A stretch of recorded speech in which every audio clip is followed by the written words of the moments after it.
And look, it's just below Great Oman. We have to see this place. Let's go.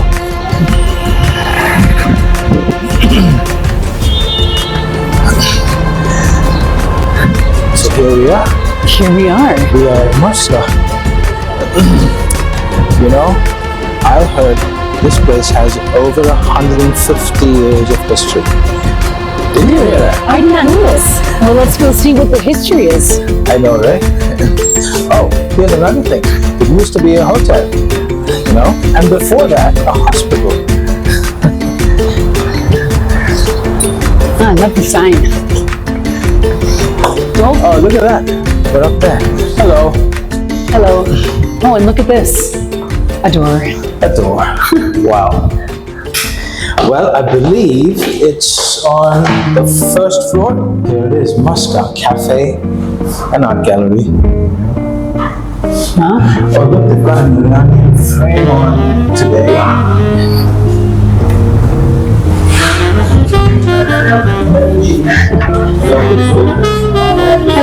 Hello. Hello. Hello. How are you? Good to meet you. Good to see you. Very good to meet you. How's everything? Oh, can I how's everything? Hello. How are you? Hello. Hi. How are you? It's very nice to meet you. Hi. You know Nikki?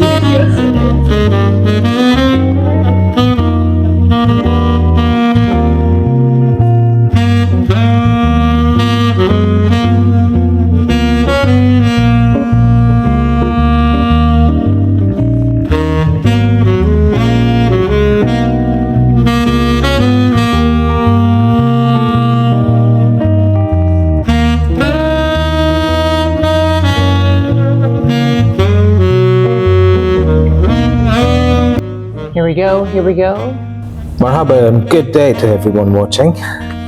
We're very excited to bring to you a series of episodes on Oman. We know Oman through the lens and our own eyes over a long period of time as a country deeply rooted in tradition, modernity, history, culture, so many things. My name is Freddie Hines. I've been in Oman for 2 decades so far in education and training, and this here is Erin. Erin is a travel writer, and I think I can only do justice to Erin introducing herself. Okay, well, welcome everybody. Marhaba. I am a travel writer and also an English as a second language teacher, which brought me to Oman. I've been here for nearly 6.5 years.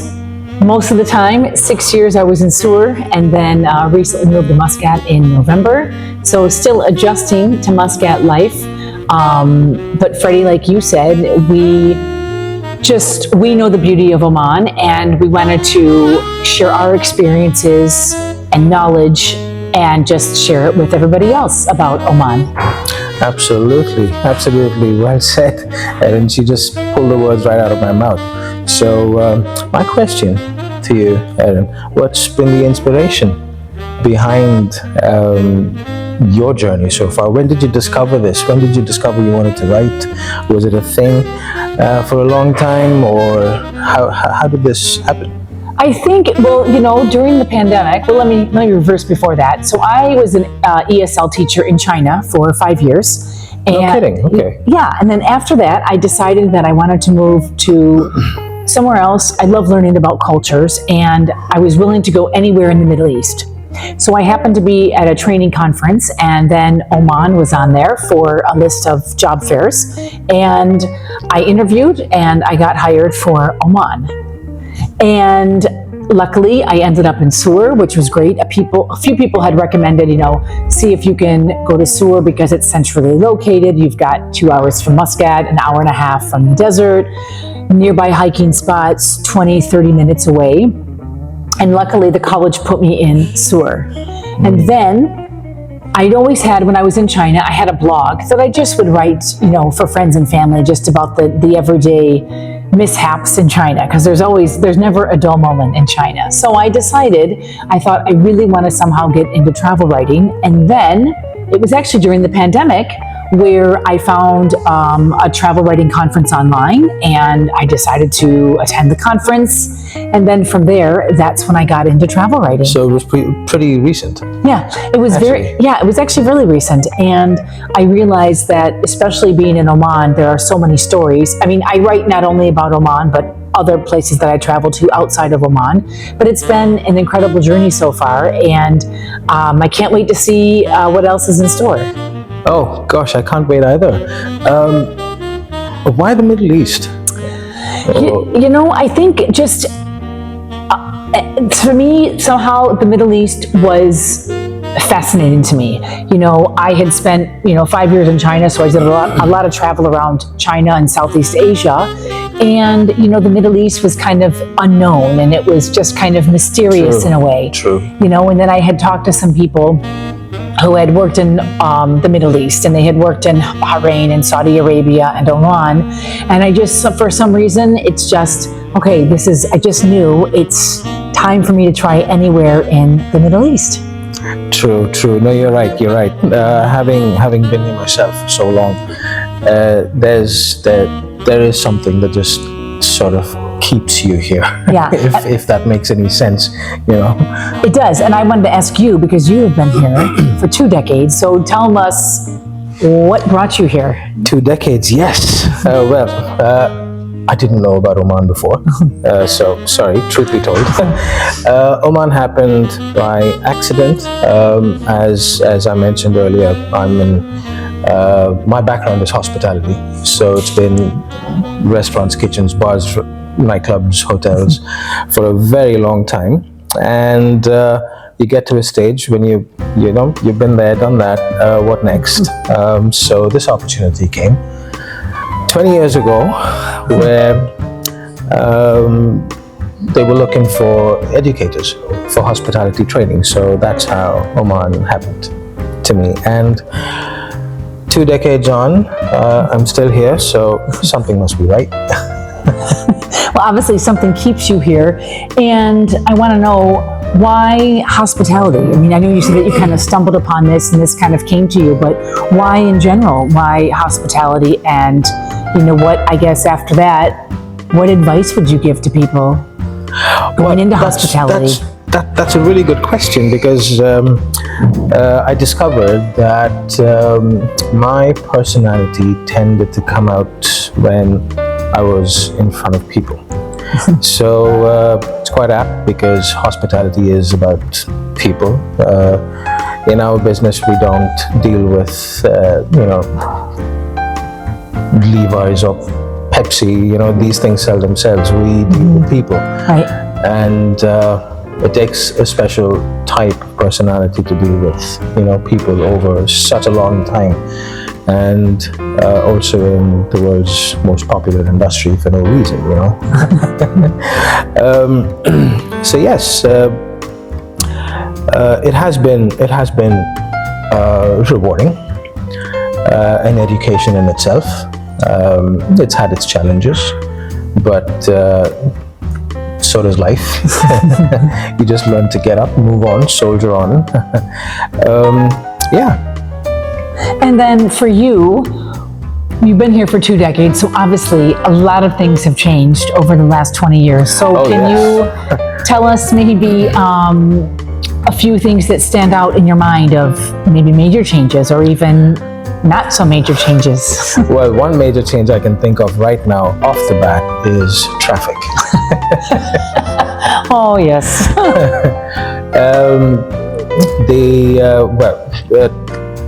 Traffic has smoothened out, quite a bit, and in a good way actually.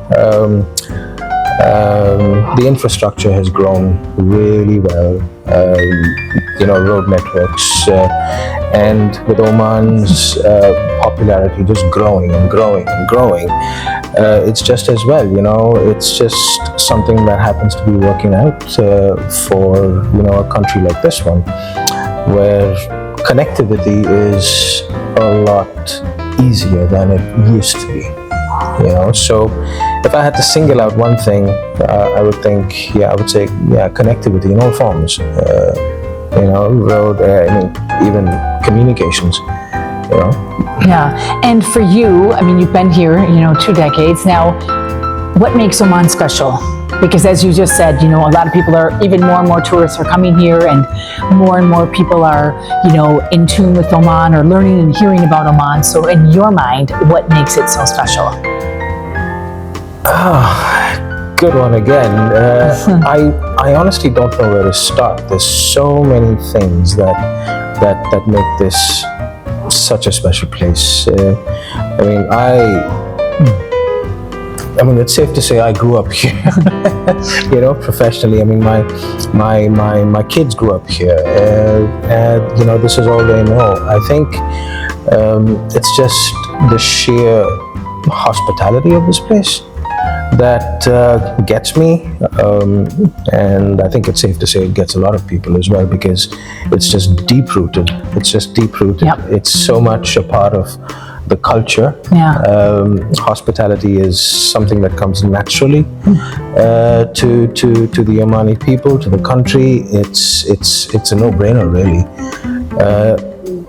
and of course, just nature. The nature of it, the processes, the things that you can do, the choices that you can make, the freedom that you have. It's the list could go on, on and on. But yeah, these are just a few.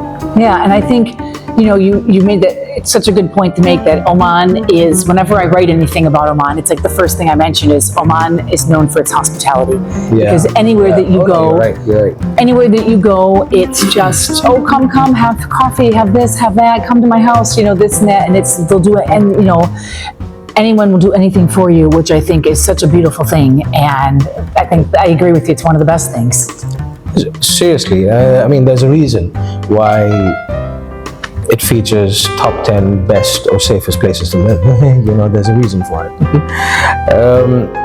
Speaking of your writing, what are you working on currently, or is there something that you're looking forward to? Have you completed any pieces? I have completed several pieces. I've completed pieces, things to do in Rostock, and I've completed let's say, Omani food that's been featured in travel publication. Omani food, we're going to be featuring that as we go along with this podcast, right? We definitely will show and highlight the food. Yesterday's Omani food was something. Yes, it was. And I've, anything and everything. Living in Sur for 6 years, I've also written a piece about a guide for Sur, whether it's things to do, including things to do, restaurants. And also, I'm currently working on a couple of pieces that I will share once they've been published. And also, I have a blog, so I'm trying to highlight Oman. So I just did a post about, Sadab hike. That's relatively easy. I also have published a piece in an outside publication just about the beauty of Tiwi, which is one of my favorite places in Oman. Yes. On the way to Sur. On the way to Sur, yes. Hey. Tiwi is my special place. It's this incredible place, and Fins used to be mine. Oh, really? At one point. I was going to ask you some of your favorite places. So why Fins for you? Just the emptiness of it.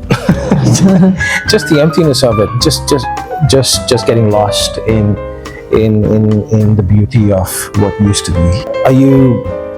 What are you working on next? I'm working on just more pieces, I want to, first, I just want to say, we're hanging out here at Muska Gallery and Cafe, and this is just a beautiful place. So we're going to talk more about this. This is quite stunning, isn't it? It is really stunning. We'll talk more about this gallery, another episode, of course, and just working on other pieces like this. And also, eventually one of my places I have not gone to yet, Musandam. So I'd like to do a piece about Musandam, and just basically anywhere and everywhere around Oman is where I want to go. But what about you? Are there any other places that you haven't been to that you'd like to see? There's so much that I'd like to see. I need to go through. Well, I'm not as well traveled as you are, but I'm sure there'll be a few places that that would tickle my curiosity for sure. Yeah. Speaking of speaking of food, you are quite a food enthusiast. I'm not sure you mentioned earlier. What's your favorite? Oh gosh. Everything and anything. I like all Omani food. Okay, so shua I think is hands down my favorite. Sure, right. Now, especially the variations of them exactly. that have turned out. Yeah. Yeah. Now shua, for those that don't know shua, it is goat meat that is cooked in the ground, and usually, typically, families will make it for the second Eid al-Adha. And I know places like Sur, they will cook the shua for 12 hours, but then I know I have friends that are from Rostock that say they cook theirs for, 2 to 3 days. And it's, really? Yeah, and it's just, the meat is just so tender and just falls off the bone. That's what makes it that tender, yeah. Yeah, and then, as you say, different places, different spices. So I know when I had helped friends in Sur prepare their shua, it's, their mom's homemade recipe that she doesn't share with anybody, that kind of thing. So it's really special. And, a lot of restaurants now around Oman are making shua, so you can get it not just during Eid. But I think that is one of my favorites. And, oh gosh. While I think about that, you tell me your favorite food. What's your favorite? With Omani food, well, it's the breakfast for me. The breakfast does it for me. Okay, and what is your go-to Omani breakfast? It's all the different things, all the different choices that that come with it. I mean, the salad, the lentils, the eggs, the bread, the karak chai along with it. Well, by the way, that's Erin's favorite. Yes, I was gonna say, chai, karak. Lost my focus. All I think about ding ding. Exactly. There you go. We should try and get one after this. We try. Yeah. And we're back on. Erin, would you like to introduce where we are right now and how we can find this? I would gladly introduce this place. We are back at Muska Gallery and Cafe. We love this place, and it's just got a lot of history, and it's so beautiful inside. So I think it would be appropriate to kind of talk about, first of all, how we found this place. Yeah, you're absolutely right. Well, we wanted to get something to eat. That's how most of them, most of our episodes might start. It's usually trying to get something to eat. But yes, and I remember walking down the stairs and we looked at this door and it said Muska, it said cafe, and we expected to see tables and chairs and coffee machines just, doing their thing, baristas and waiters walking around the place. And we came in, and lo and behold, what a sight. Yes. What a sight. It really was. And I remember when we first started to open the door, you thought maybe this is someone's, could be a private residency, even though, as you said, I thought it would be bustling with, the cafe, and baristas and everything. But it was just this stunning space that was, it's a gallery, and so we were just surprised because they had just recently opened as well. Yes, that's what we thought. We thought this was a new setting, this was a new location, but then we happened to meet with the owners who told us that this building that we are in right now is actually 130 years old. Yeah, it's incredible, and it's gone through a lot of changes, right, in terms of what it once was and what it is today. I know, yes. We were taken around, we were given a tour of the place, and again, from the previous episode, we did mention the richness Oman has and the ability that this wonderful country has in blending what's culture and tradition into modern settings, such as this one.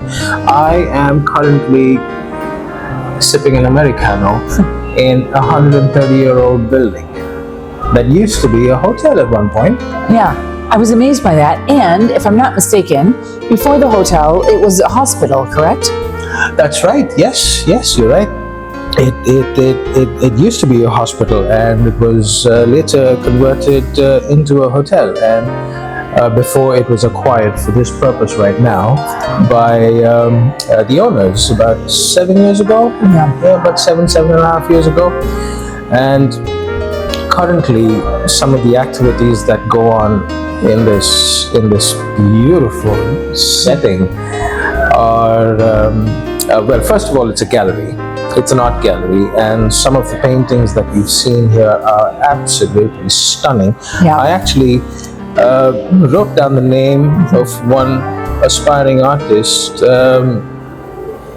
Miriam Al-Wahabi, who's, well, this lovely lady is an Omani artist, and I would encourage all our listeners to support the talent that we know Oman has and needs to be discovered even more. This young artist has got paintings all over the gallery, and along with the paintings, apparently there's other activities to engage visitors, right? Yeah, they've got pottery. They've got pottery classes going on. Yes. There's a pottery class going on right now, as we speak. Yeah, sorry. No, I was going to say, so one of these times, we'll definitely try the pottery. And this is what I think makes this place so great, is that not only is it gallery, cafe, that they're holding these different classes. And I know that soon they're going to be also having some perfume here, you know? I remember that. Yes, I remember discussing that. And in addition to that, well, because it's an art gallery, it's got paintings all over. It's got pottery classes, like we said, being conducted right now. It also has a little cafe. Where we are sitting right now is actually the cafe section of this gallery, and hence the name very aptly, Muska Cafe and Art Gallery. If you've heard of it, you must come and visit. The people here are lovely. The owner is amazing. She just agreed, at the drop of a hat, for us to come over and film this. I just want to say, when we first walked in here, we just loved the place so much. And a few weeks ago, I came here, and I was here for 3 hours doing some work. I came to the cafe and just changed the scenery for me. And I loved the ambiance here. And it was like you had some light music on in the background, and then you just had the natural light during the daytime. And it was just a perfect spot to do work. The tables are the good size and the chairs are perfect. You don't have to hunch over when you're doing your work. And 3 hours just went by so fast. And that's what I love about this place, is because it feels like, we're sitting here now, and it feels like you're just at someone's home, at your own house. And it's just got everything I've noticed around here is so well thought out. The design, the decor, and you were mentioning, Freddie, the artists, and I understand that every 3 weeks there's going to be new work featured. So I think that's also great that it's giving a chance for other artists to feature their work. And and I've noticed we've been here, I think, 3 times now, and each time we've come, there's been something different. Maybe something new has been added, or a new painting. But that's what I love, is that just everything in here. And the lighting right now, I'm just looking around, and they've even thought about the lighting in the ceiling, right? The original wooden ceiling. It's just gorgeous. Absolutely. It's just quite amazing how the owners have managed to keep up the aesthetics of the place. Even when it's evening right now. It's it's just after 8, and it looks like it's almost daytime, really. But that's how cleverly the lighting has been done in this place. I also hear that the walls in here are steel reinforced.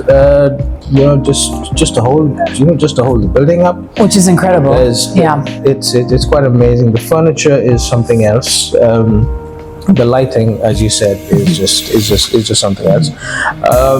You were talking about paintings there, and we've just come in and we didn't see some paintings that we were told about earlier, and this is apparently an Italian painter who's got paintings all over here. I can see a few down here. So for all you enthusiasts, whether it's hobby, travel, something nice to do, places to see, Muska Cafe and Art Gallery is definitely a place for you to visit, and I can almost guarantee you will be here again. You will want to visit again. I just keep looking around. While you're talking, I'm listening. I promise I am listening. But I just want to, as you said, reiterate. I mean, first of all, we forgot to mention, you can also come outside and sit. They've got a nice little balcony here, and they've got lovely views of the Corniche and the water. So it's just a really I just keep saying lovely vibe, atmosphere, ambiance. But it actually is. But it really is. And this is just a place where it's and also, maybe I mentioned it previously, but each room, like we're in the cafe part here, they've got the paintings here, then the other room of the cafe, they've got another section of a different photographer. And then you mentioned the artist Miriam, so she's got her work in this section over here. So it's nice that an artist can feature 3, 4, 5 pieces, and they kind of have their own space for it. So that's also lovely how they've kind of sectioned it off for each artist to kind of have their place. Absolutely. What do you think, Erin, if I may think outside the box a little bit?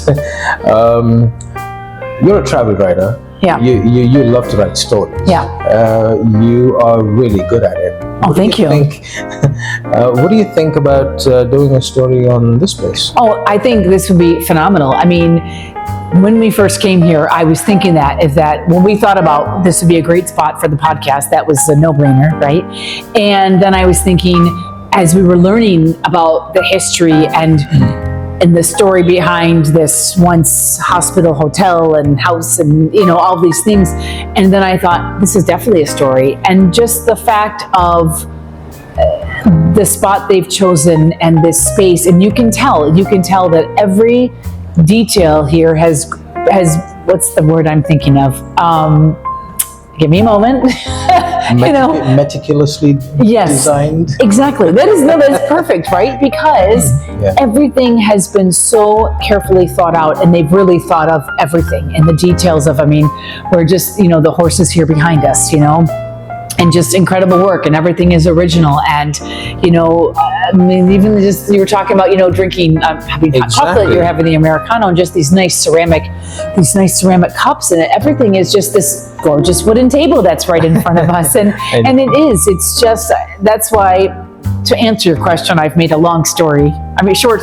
Well, how it is. Long story short, right? Well, you are about stories, Erin, so go for it. So the answer would be, after all of that, yes, Freddie, I think there's definitely a story here. For example, the owner was talking to us about how she came up with the logo for the place, and the different elements that went into the logo, how each section, each piece of the logo was significant to a certain point in time throughout the history of the country. So that itself is a chapter, right? Right there. Yeah, and it's stunning. And you see, when you first walk in, I mean, it's just, well, you have to come here to see it, because you just get this feeling when you're here, and then you'll know what we're talking about. Another thought that we thought we might just pitch to our viewers, if there are any students watching, if there are any teachers watching, if there are any college, university, school faculty watching, and if you're thinking about field trips, this is certainly a wonderful place to visit, because it's got a little bit of everything. It's got a little bit of history, a little bit of art, a little bit of culture, a little bit of what we love right now, in today's fast-paced world. What do you think about that? I think field trips are a great idea. In fact, I'm thinking, maybe I'll bring some students here for a field trip. Well, there you go. Thank you for the idea. This is the perfect space for it, as you say. I mean, it's got everything here that you can see, right? You take this great place and you make it into something. And yeah, great idea. Yeah, well, maybe tour guides, I don't know, you might want to come over, visit this place, arrange a meeting, have a chat with the owners and see how, we could, get visitors to come in here and just marvel at this wonderful structure.